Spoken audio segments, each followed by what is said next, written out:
Welcome to Nearpod Lesson 5.2, Rule of Zero Charge. As a general reminder, make sure to title your notes. And these are the 5 things you need to know after watching this video. So please make sure you add this to your notes as well by pausing this video and writing this down.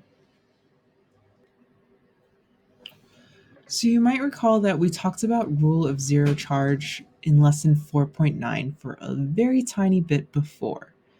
So basically the rule of zero charge is the fact that I have an element that is unstable. It has one extra electron if it's Na, and it's going to want to give away this electron to Cl.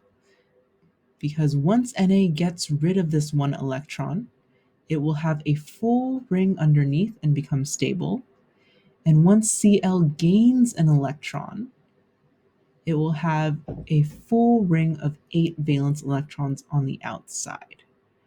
So when elements give and take electrons from each other, they become ions and they end up with a charge. Plus, if they're losing those electrons, right, because they're losing a negative thing, an electron, and then a minus charge if they are gaining an electron. Right, so again, elements do this in order to become stable so that they have a full ring of valence electrons, right? So if you notice the charge of Na and Cl on the periodic table, let's pull that up real quick. So over here, Na is on the left-hand side right here.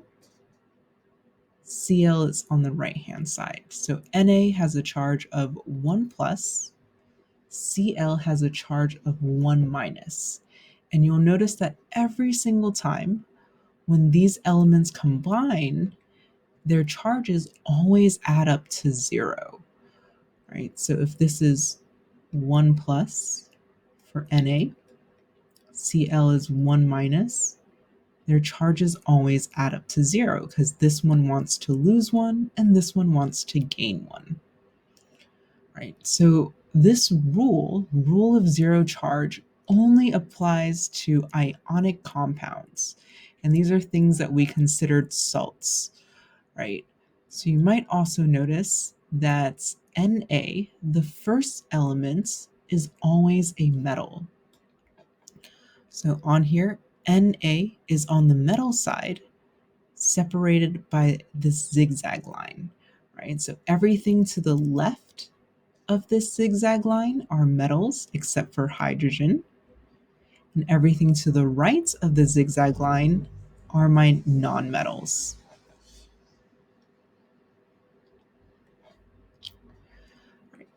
So all the metals or ions that have a positive charge, the ones that are losing electrons like Na, in chemistry we call them cations, like a meow cat, right? The way I remember this is that in the name cation, this letter T looks like a plus sign. So anything with a positive charge, we call a cation.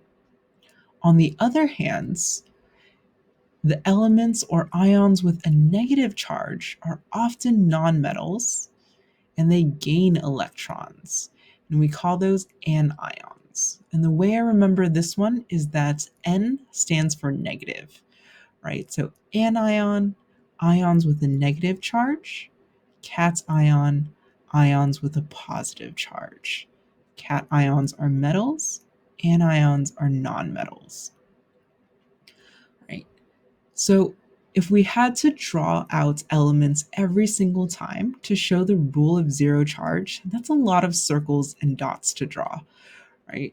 That's kind of annoying. So therefore, we often write it out in what's known as a molecular formula. Right? So a molecular formula is kind of what we did in our classwork, like when we were drawing out NaCl or KBr2. It's just the element symbol with the number of each element that I have. when they combine to form an ionic compound, right? So when the elements combine, instead of drawing them like this for Na and Cl, we just write out their symbols.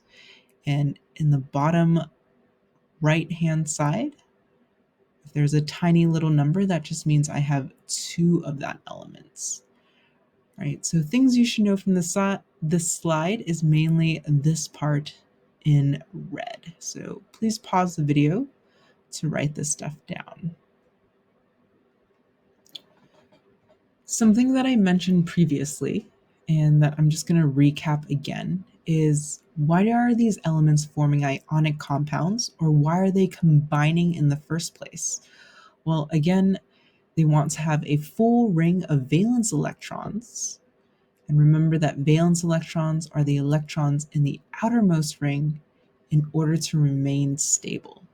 And they can accomplish this by losing or gaining electrons to each other, right? So since Na needs to lose 1, and then it will have a full ring underneath, and Cl is just short of 1, so it just needs to gain 1. Na, being a good friend, will just hand it over to Cl and share, and then now they're both happy and stable, right? Because once Na gets rid of this, Cl is now stable, and this one is stable because it lost that outermost ring, and now it has a full ring of 8 underneath, right? It's like sharing, get one and give one. It's very sweet, these elements. So let's talk about how do we figure out how elements combine. So if I give you 2 random elements, like in this problem, sodium and sulfur, how do we figure out how these elements combine? Well, you might have figured this out by looking at the patterns in the classwork. If so, feel free to fast forward through this video and double check if you are correct. Right, but in general, these are the 4 steps that I'm going to go through, and I'm also going to teach you a shortcut to help you out. Let me go ahead and solve this problem in blue first. So example problem 1, what will be the formula for sodium and sulfur when it combines as an ionic compound? So in step 1, I'm going to identify the charge of each element as an ion. So I'm going to have to look up where sodium is on the periodic table as well as where sulfur is. So sodium is here, so it's going to have a charge of 1 plus. So all I need to know is that Na has a charge of 1 plus. Sulfur, if I look on the periodic table, it's located here. So if I look up, it has a charge of 2 minus. Right, so my next step is to add each element's charge until they combine to 0. So basically what I'm going to do is I'm going to add more NAs or more S until they're the complete opposite of each other, right? So notice that S has a charge of 2 minus, N has a smaller number, it's positive 1. So if I add 1 more Na, right, 2 NAs will give me a total charge of 2 plus. And if I keep just that 1s,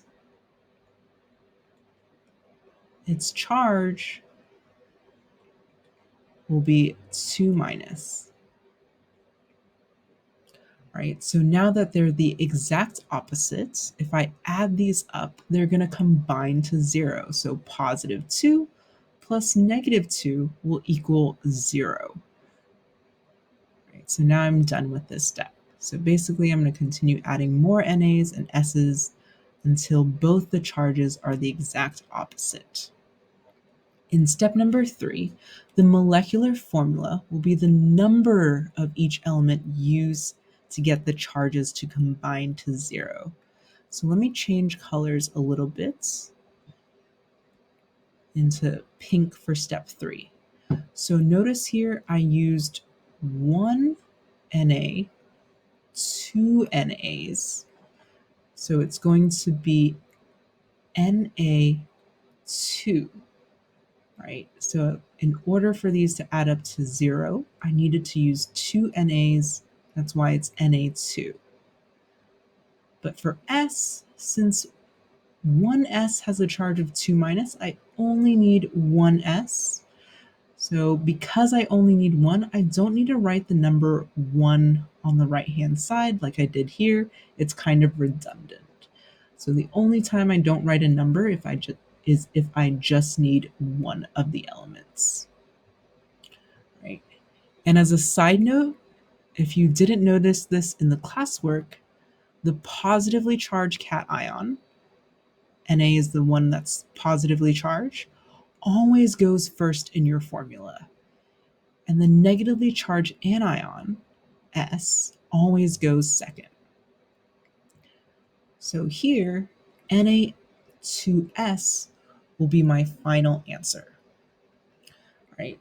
So this is how it naturally works, right? So that means I have one Na with one valence electron, and this Na has one valence electron, and they're both going to hand it over to this one S. So each one of these NAs is going to hand it over one electron to S because S needs two valence electrons. There is a shortcut version to solving this, and I'm going to go ahead and solve it down here. It's usually helpful to solve the shortcut version if I'm doing kind of a trickier problem where, for me, I can't see the answer right away. Right, so let me give you an example of what the shortcut looks like. So just as before, I'm going to look for the charge of Na, 1 plus, S is 2 minus, so same as step 1. But I'm going to skip step 2 and 3 this time. I want you to notice something that I'm going to do. So what I'm basically going to do is I'm going to take just the numbers, not the plus or minus, and then I'm going to crisscross them. Bloop, bloop. So when I crisscross them, right, this number 2 is going to go down here, right? So what I'm left with is Na2, and then S stays the same. So just this number 1 is going to go down here. But since it's a number 1, I don't need to write that down. Oh my gosh, I get the same exact answer, except I didn't have to do all this work, right? So this way, I think it's helpful in understanding what's going on, right? Na is giving one electron each to just one of the S's. This way is kind of just faster, right? So once you understand what's going on, you can just skip to this step, and it turns out you'll get the same answer because you're basically doing math least common multiple. I'll let your math teacher explain that part, right? So if I'm going to do a harder problem in the next example problem, but if you feel like you get this, just skip ahead in the video for the answer and double check that you can get the answer in example problem number 2. Okay, so here's example problem number 2. It looks a little bit different, and this time it's asking what will be the formula for aluminum and oxygen when it combines to an ionic compound. So aluminum is here, has a charge of 3 plus. Oxygen is here, it has a charge of 2 minus. So I just did step 1, identify the charge of each element. So step number 2, I'm going to add up the charges of each element until they add up to 0. Right, so here it's kind of hard to figure out where do I add more. Well, it turns out we need to add more of both. So for example, since O2 minus is the smaller number, I'm just going to add one more O, with a charge of 2 minus to see what happens. Right? So now I have -4 and +3. Well, that is not the exact opposite. So I'm just going to add one more Al3+. So now if I check here, I have a charge of +6 and a charge of -4. That still doesn't work. And now this number is smaller, so I'm just going to keep adding one more O, 2 minus. And if I count everything, -2 plus -2 is -4 plus -2 is -6. So my charge is 6 minus here, right? And if I add this side up, my charge is 6 positive, right? So now they're the exact opposite. So now this works, right? So therefore, notice that sometimes I need to add more of both, right? Not just one. So in this case, this time I used 2 aluminums or 2 Al. So it's going to be Al and then 2 on the bottom right. For oxygen, how many did I use? I used 1, 2, 3. So it's going to be O3. Right. So therefore, 2 aluminums are going to combine with 3 oxygens in order to become neutral and stable for this ionic compound. Right. So again, the positive charge goes first, negative charge goes second. If I did the shortcut, the crisscross method, I would still get the same answer. Right? So Al is 3 plus, just like before. O is still 2 minus. Using the same colors. So if I take this number, just the number 3, switch it over to this side, this number 2, switch it over to the other side, right? So then I'll have Al, 2, oxygen stays in the same place, and then 3. Oh my gosh, totally works. I love this shortcut. All right, so at this point, you should be able to complete the practice problems on your own. Send me a message in the chat if you're still feeling kind of stuck and need a little extra help. We'll be happy to help.